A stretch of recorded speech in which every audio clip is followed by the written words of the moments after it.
Hey guys, and welcome back to a brand new video. Now I know I'm a little bit late with this. I am, about 24 hours late with this, but I do apologise. But basically, yesterday Ben Walk released a new community transmission on today's update, which did come out about 9 hours ago, I think, for the PC.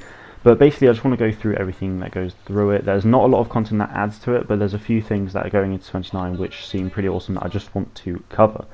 So obviously in today's update was a bunch of bug fixes and Obi-Wan's general appearance, which you did see at the start there.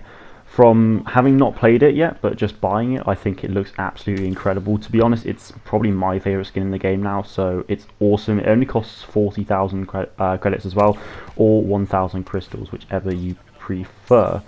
Now, a bunch of improvements have been made to Obi-Wan, so I've heard from people on Twitter that he feels a lot more smooth.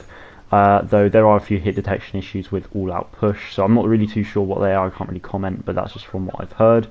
But essentially, Obi-Wan has been made smoother. He's got some animations and improvements to his dodging and so on, which has been made, which is great. Apparently some animations for the ATT have also been made on Geonosis, which is awesome. And then there's some things on Blast actually which I'm really happy about, but basically there was a fast spawn event where you could basically just go and spawn in straight away onto your squad and so on. So they've now added the squad system into Blast, and they've made it so there's only a 5-second timer instead of a 10-second spawn timer, which I think is great.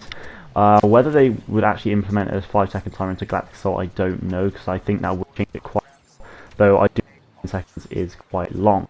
Having said that, they have also made it now so that if you want to play as a hero, you still have to wait 10 seconds. However, if there is one available, you can choose it and essentially choose that as what you're going to spawn in. No one else can then go and hog a hero instead. So essentially it kind of gets rid of the whole spawn camping screen element.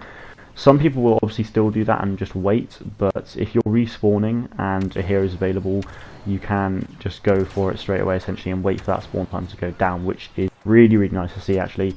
So the spawn camping element will kind of still be there, but it doesn't mean you have to wait so long to be a hero, which I think is really good.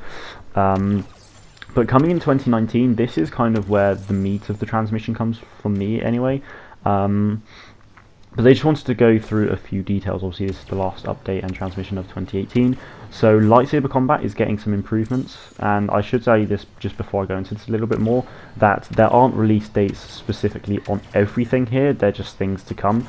So Lightsaber Combat is getting some changes whereby if an attacking hero goes and hits a defending hero, so let's say it's Darth Maul versus Luke, for example. If Darth Maul is attacking Luke whilst Luke is blocking, then Maul will not stagger backwards and have this whole annoying stagger backwards, and then Luke will come and attack you kind of thing. That won't happen anymore.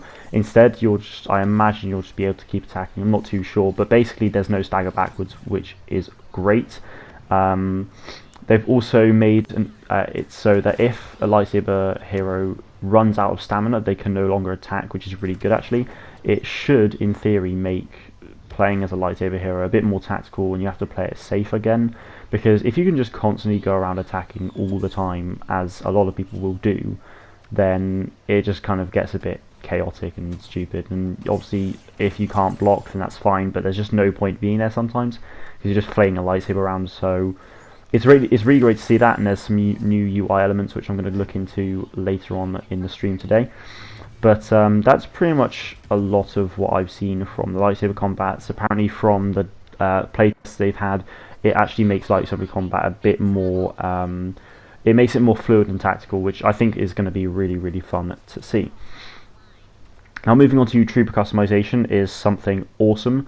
So we've now got armoured officers, so they have been confirmed. Obviously there's no release date set on them yet. Hopefully it's January, but I'm kind of thinking it might be February.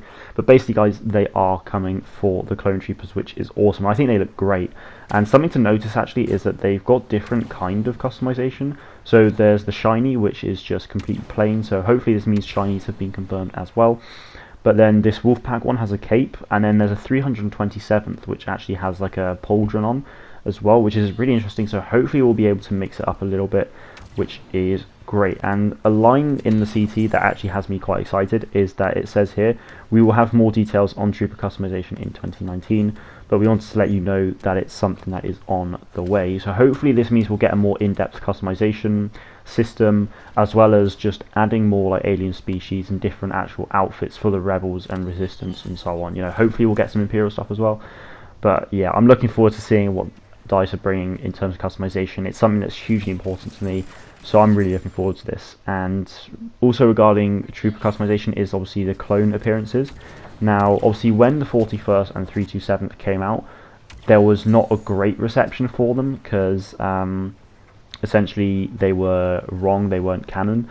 So the 327th initially were modelled off Commander Bly, who's the commander of the Legion, but instead we're now getting the normal trooper. So these changes will be made in January, and apart from that there's nothing else really shown off, because we can see the armoured officer is the 327th.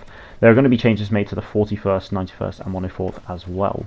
So these are all based off community feedback. So the 41st I imagine might actually get his helmet from Kashyyyk. Whether we do see that or not, I'm not sure.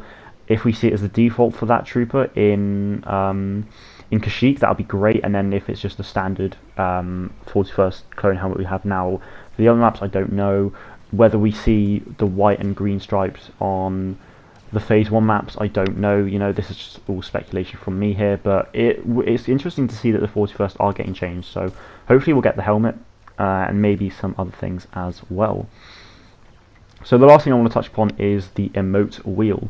At the moment you can only equip 2 emotes, and this is obviously just left on the D-pad or right on the D-pad, or I'm not sure what it is for you guys on the PC, I have no idea, but we normally only get to use 2. But now they're making an emote wheel where you actually get to equip 8.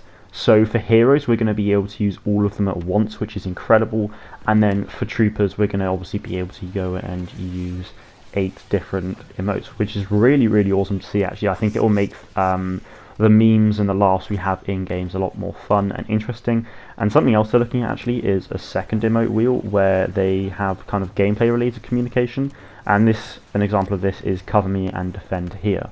So this will be a second emote wheel that we have. So imagine you press a button, you can cycle between the two, which I really like these ideas actually. I'm looking forward to having more emotes in the game.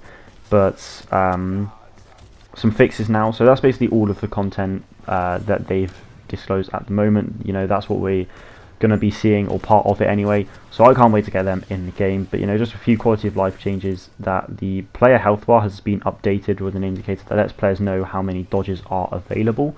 So I imagine for heroes this is going to come in a lot more useful. You know, someone like Darth Maul, who just kind of dodges and moves around quite a lot, may actually now be limited to something, as well as a new stamina UI for heroes as well. I think it looks very much like the actual overheat bar we have for the standard weapons, but I'm not too sure though. Apparently I've seen it that it looks too small, or you can't really see it on the screen that well. But again, I will give my feedback once I have finished streaming later on today. But basically Obi-Wan has been fixed quite a bit, I think. Here there's lots of fixes here. All out push would not deal damage in the second half of the zone, which has been sorted out, and a few other things for all out push and defensive rush and so on. So a lot of good fixes here, and I just cannot wait to see the future of Battlefront 2. You know, this community transmission gave me a lot of hope for the game. So that will be it for this one, guys. Hopefully you are looking forward to the game as much as I am. Thank you very much for watching, and as always, may the force be with you always.